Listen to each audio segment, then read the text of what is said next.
Honorables députés et chers collègues,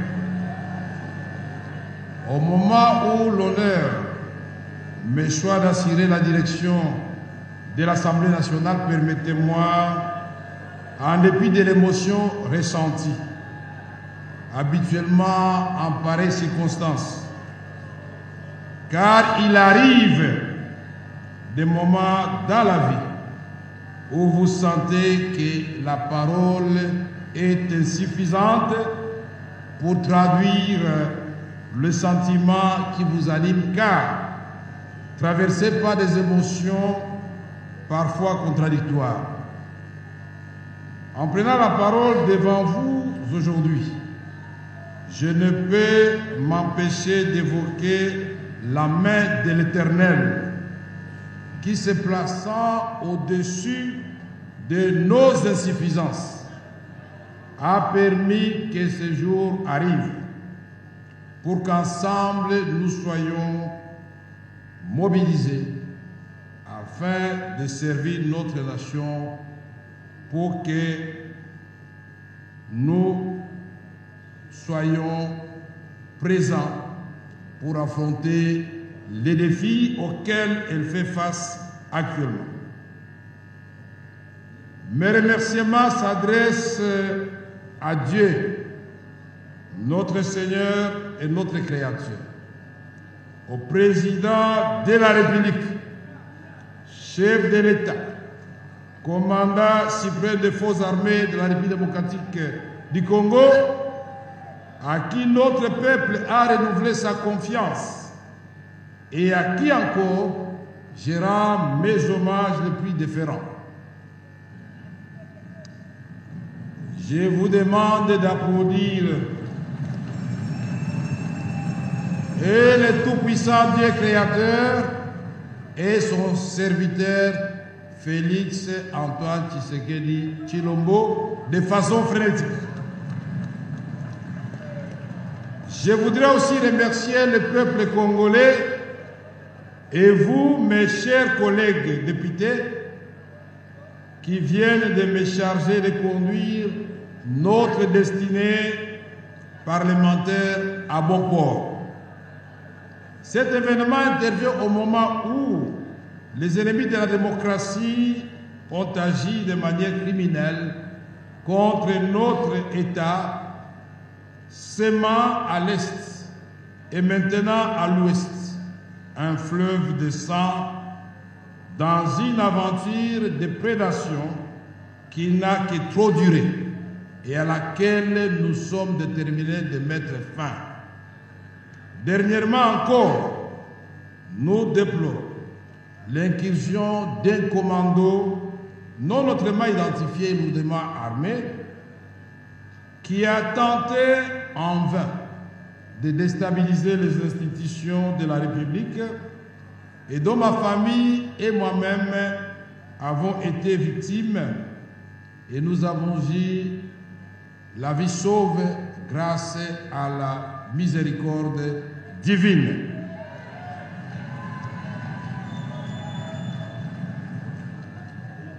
Le psalmiste le dit bien: celui qui demeure sous l'abri du Très-Haut repose à l'ombre du Tout-Puissant. J'ai dit l'Éternel, mon refuge, et ma demeure, mon Dieu, en qui je me confie. Psaume 91. Et je vous recommande aussi le psaume 23. J'ai conscience que le moment n'est pas approprié pour évoquer cette question capitale de l'insécurité à l'Est, aggravée dans cette partie, et à l'Ouest, qui sera au cœur de nos préoccupations quotidiennes pendant cette législature qui commence sous le signe d'une grande espérance. Comment ne pas saluer l'exercice démocratique minutieusement mené par le bureau provisoire et spécialement le savoir-faire du président Mbosso Christophe, grâce à ces jeux démocratiques, nous avons aujourd'hui un bureau définitif équilibré où les critères de la géopolitique et de la représentation suffisante de la femme, comme l'a souhaité le président de la République, ont été respectés. Je dirais que c'est pour la première fois dans l'histoire parlementaire de notre pays où le président de l'Assemblée nationale, naturellement, qui tient le marteau apparaît comme l'arbitre, à 3 femmes et 3 hommes, à tous les âges, les jeunes et les sages. C'est extraordinaire. Je dirais que j'ai beaucoup de chance de vivre ce moment de l'histoire. Honorables députés, nous devons afficher l'unité. Et cette unité ne peut se refaire là où elle a été fusillée que par la reconquête de la dignité et de l'honneur, de la noblesse qui accompagne le travail parlementaire. C'est pourquoi je nous invite à plus d'abnégation et de sacrifice, car être parlementaire, c'est doit d'être vécu comme un devoir sacré et non un statut de privilège. Nous devons demeurer aux côtés de nos électeurs, j'allais dire aux côtés du peuple congolais. Nous irons ensemble devant ce même peuple pour lui présenter les résultats de notre travail et il devrait ainsi nous recevoir avec allégresse à condition que nous ayons travaillé profondément à l'amélioration de ces conditions de vie. Honorables députés et chers collègues, pour mieux accomplir cette mission constitutionnelle, il nous faut la réhabilitation du député national dans son honneur et dans sa dignité.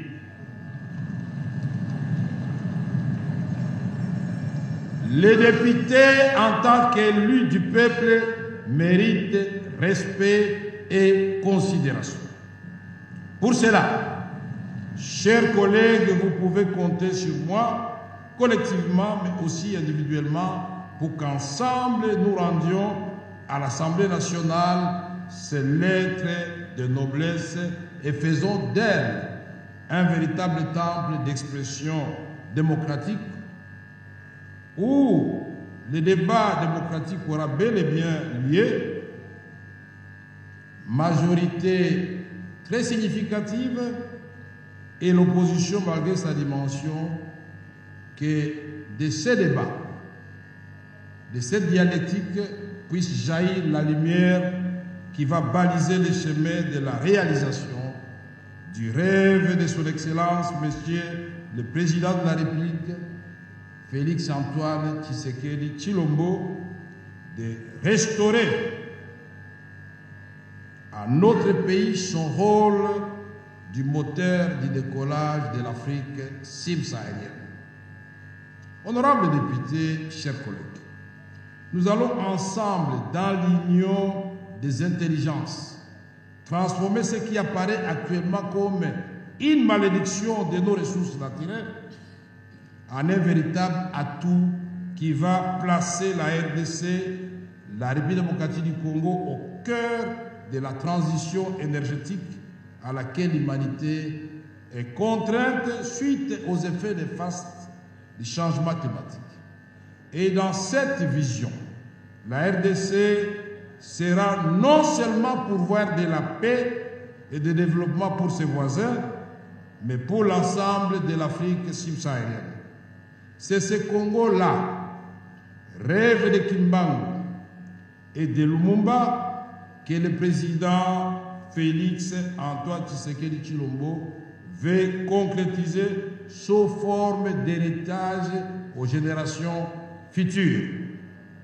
Honorables députés, que cette législature soit celle de stabilité institutionnelle, qu'elle soit celle des réformes pertinentes et courageuses, qu'elle soit celle de la compétence dans le contrôle parlementaire, mais aussi celle de l'équité et de la justice. Nous ne pouvons y parvenir qu'en travaillant en équipe et dans la discipline, en respectant l'heure de travail, en ayant une régularité dans le contrôle parlementaire et dans la production législative. C'est au prix de cette discipline qui n'aliénera ni votre liberté, ni votre esprit d'initiative que nous serons en mesure d'assurer la cohérence du travail parlementaire et d'aborder sereinement les défis de cette législature. Honorables députés et chers collègues, je voudrais évoquer ici les questions de la diplomatie parlementaire.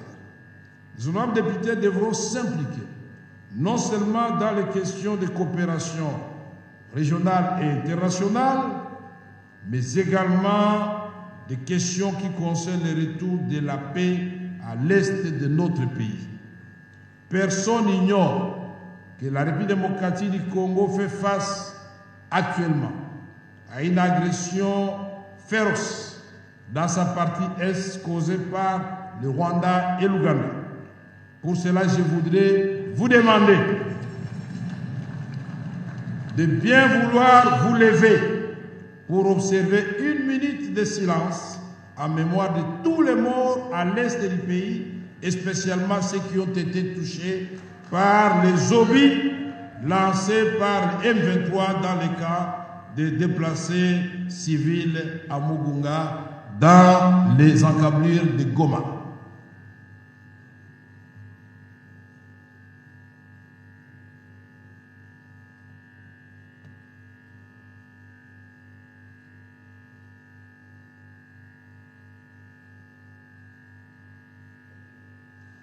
Je vous remercie. Honorables députés et chers collègues, la paix est possible. Pour le gouvernement congolais, la recherche de la paix ne souffre d'aucun doute. La guerre nous est imposée. L'urgence de restaurer la paix et la sécurité et de stopper définitivement cette guerre injuste que nous subissons, ainsi que toutes les atrocités qui s'ensuivent, s'impose.